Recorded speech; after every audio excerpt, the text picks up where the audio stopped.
good news is, or the bad news is, I still do have a couple questions for clarifications. The good news is, I already asked most of it. I'll blame it on the late hour. My eyes are failing, and I'm just too eager to find out the answers to these questions. When it comes to the funding, we have to fund a whole lot of things, and as I discussed earlier, there's a lot of things that we really do need to fund. I think my other colleagues had presented well the fact that we already do have funding for the Attorney General. Setting up an additional fund through IFC is highly questionable, and I don't know exactly the rationale that you were given, but I do believe my other colleague talked about IFC and the way it works, and I would defer to him.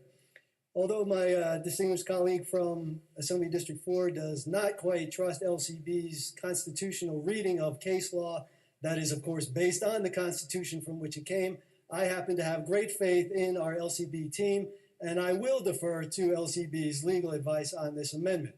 Therefore, I have major problems with the constitutionality of it. I do have a lot of problems wondering why we are setting up a separate fund for some purposes for the Attorney General to do some kind of business that seems to violate the Supremacy Clause, which is kind of strange since I know my distinguished colleague from District 4 has great respect for the Constitution and our federal system.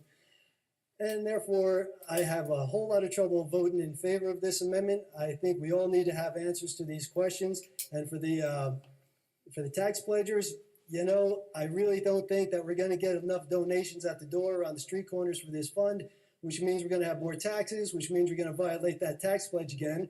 And then you're going to have somebody not saying nice things about you in his little blog, and those things will follow you as you can expect. Speaker, I thank you very much. Can you stop this circus with Assembly District from 19?